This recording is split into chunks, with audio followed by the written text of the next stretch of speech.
Hi guys, Olive here. Today I am here to do the Netflix tag. I was tagged by Jeremy of Jer Sings and Reads about 100,000 years ago, and I'm finally getting around to doing this, as you can tell. I will link Jeremy's video down in the description box, as well as the video from the original creator of the tag. Question number 1 is recently watched. What is the last book that you finished reading? The last book that I finished was one that I actually finished just last night. I finished listening to the Checklist Manifesto by Atul Gawande. While I will talk about this book more in my wrap up, I did really enjoy it.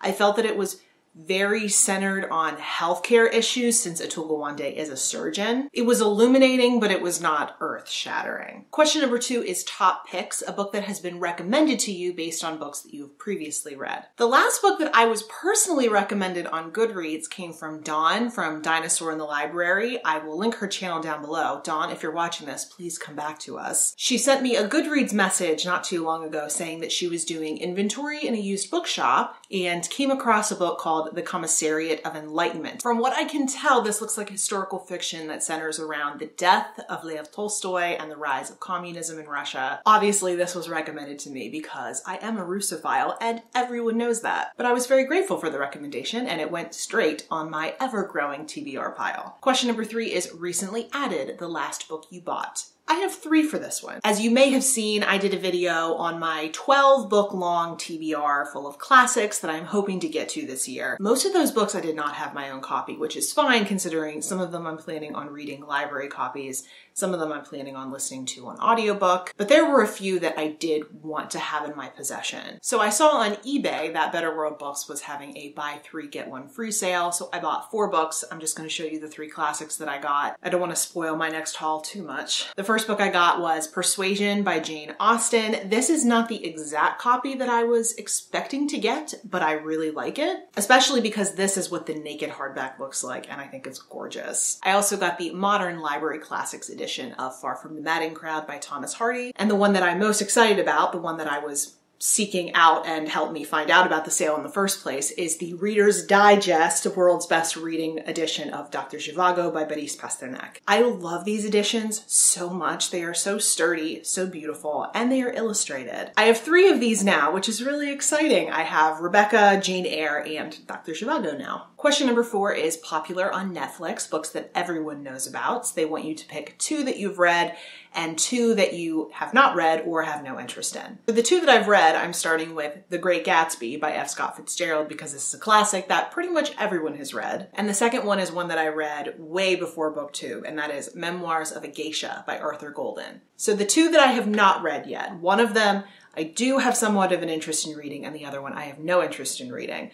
The one that I do have somewhat of an interest in reading is Middlesex by Jeffrey Eugenides.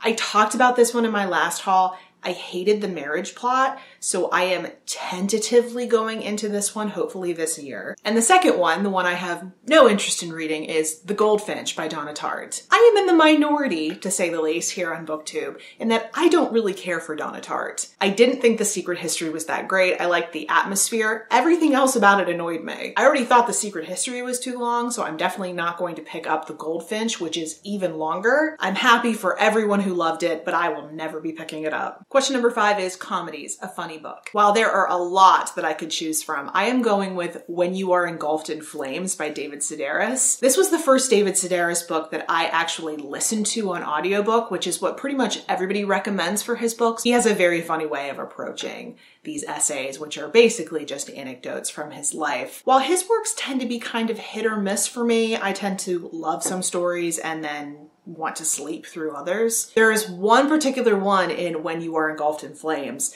about a very crotchety old lady neighbor that he had at one point. The biggest thing I remember from that story is that this woman at one point got so angry and hyped up that she attacked a deaf mute. The whole time you're just laughing about how ridiculous and over the top this woman is, and it's really hard to believe that she was a real person. Question number 6 is dramas, a character who is a drama queen or king.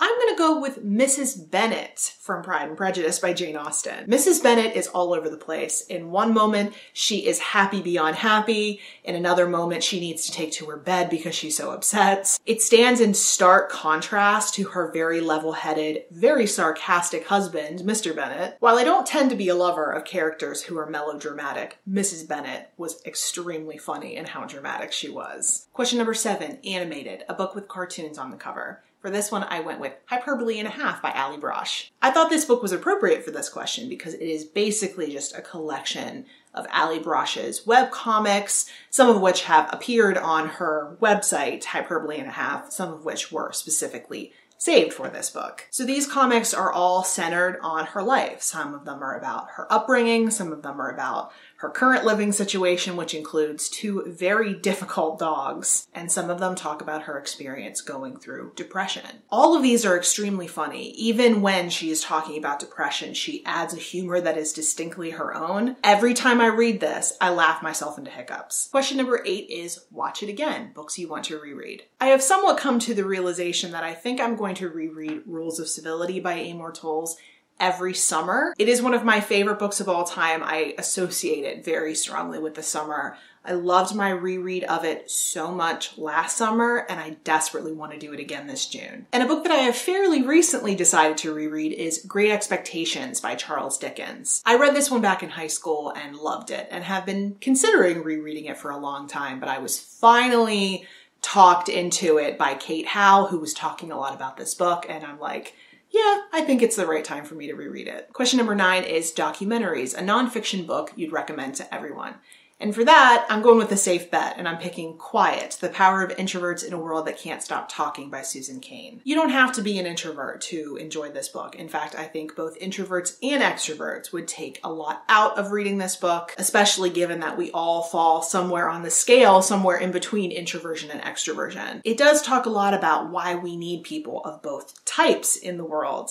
It talks about their particular strengths and weaknesses. It talks a lot about the preference that the business world, specifically in the United States, has toward extroverts and how that is creating an imbalance in the business world. I absolutely love this one.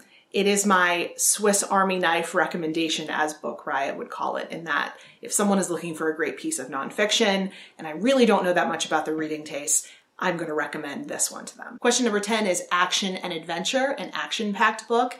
And for this one, I'm going to go with the graphic novel series Chew. You've probably heard about this one if you are on BookTube quite a bit. It is a series all about a man named Tony who is able to see the history of something when he takes a bite of it, when he eats it. Tony Chew starts working for a law enforcement agency. You learn more about his family, you learn more about his boss who hates him, you learn about his partner who's kind of a tool but in a lovable way. It is so entertaining and there is action in every corner. I couldn't help but pick this one for this question. Question number 11 is New Releases, a book that just came out or will be coming out soon that you can't wait to read. This is especially appropriate for this month since it is the beginning of 2017 and we're looking forward to the new releases that the year has in store. I'll pick 2 for this category. I'm going to pick The Lonely Hearts Hotel by Heather O'Neill. It has a beautiful cover, as you can see, and I have read that it is a dark, magical underworld type of a book, which I am totally in the mood for this time of year. And then, of course, since this is 2017 and it will be the 100-year anniversary of the Russian Revolution later this year, there are a ton of books coming out on Russian history, which of course makes me very happy. Just one of the ones that I am looking forward to is a book called Caught in the Revolution by Helen Rappaport. I read her book, The Romanov Sisters, I think it was back in 2015, and really enjoyed that one. I am highly interested in what she has to say about the revolution. Question number 12 is tag some people. I of course tag anyone who feels inclined to do this, but I will tag 3 specific people. I'd like to tag Katie at Katie's Book Nook, Juan at Just Juan Reader, and Stephanie at That's What She Read. So if you have any comments, you know what to do. Put it in the comment section down below, or you can reach me a variety of places on social media. I will put all of those links in the description box below for you. As always, thank you so much for watching. I hope you're having a wonderful day, and I will see you in the next video. Bye.